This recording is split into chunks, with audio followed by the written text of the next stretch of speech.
Environ un Français sur 5 porte un tatouage, et certains, bien plus d'un. Combien vous avez de tatouages?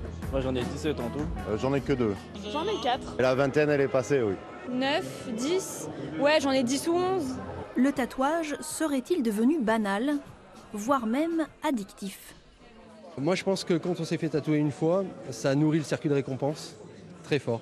Et une fois qu'on s'est accoutumé à ce nouveau tatouage, on a tendance à rechercher un peu ce sentiment de se réapproprier son corps, de customiser un corps qu'on n'a peut-être pas choisi. Le salon permet à ces artistes tatoueurs, à 80% installés dans les Alpes-Maritimes, de toucher à une nouvelle clientèle. Pour celui-ci, il n'y a pas de souci. Voilà, on peut le retravailler ensemble.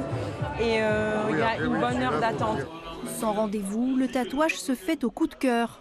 Raphaël voudrait se tatouer une petite croix, symbole de sa foi. Ouais, je suis un amoureux des tatouages, donc je profitais du salon pour voir un petit peu ce qui se présentait. Et puis peut-être sur un petit coup de folie de dernière minute, je vais peut-être me laisser tenter, effectivement. Ouais.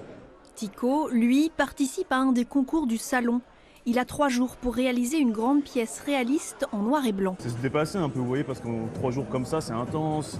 Est-ce qu'on voit les trucs, on voit d'autres gens qui passent où il y a du niveau, on va se comparer. Mais c'est pour ça que c'est bien les conventions. C'est parce que vous savez, des fois on est un peu dans sa bulle, je trouve. Tout le monde te dit que ouais, tu tatoues super bien et tout. Et quand on arrive en conv, on commence à voir qu'il y a du niveau partout et ça se remet en perspective.